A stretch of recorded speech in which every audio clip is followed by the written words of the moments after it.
храни, които никога не трябва да ядеш, защото те не са храна, а са чиста отрова. Да, точно така. Това, което ежедневно слагаш в чинията си, може да разрушава тялото ти бавно и сигурно. Ето кои са те. Първо, това са газираните напитки. Особено тези с аспартам или с царевичен сироп, които са с изключително високи нива на фруктоза.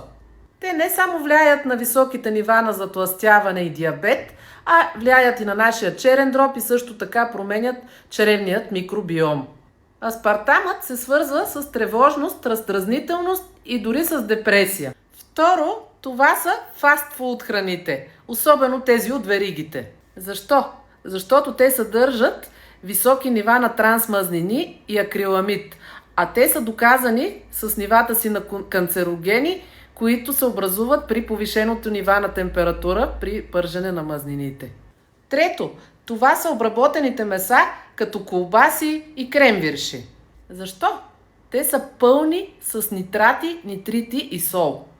А това е една смъртоносна комбинация, която се свързва с рака на дебелото черво. Това не е месо, а химия с форма на храна. Четвърто, това са белият хляб и рафинираните въглехидрати. Защо? Защото те рязко повишават нивата на инсулина, което води до напълняване, инсулинова резистентност и диабет. Освен това, в тях няма почти никакви полезни хранителни калории, а само празни калории. Пето, това са всички изкуствени подсладители и отцветители, които се съдържат в диетичните храни, дъвки и сладки напитки. Защо? Те нарушават хормоналния баланс, влияят на черния дроб и мозъка и могат да доведат до пристрастяване. Тялото ти не знае как да ги разпознава и за него те са токсин.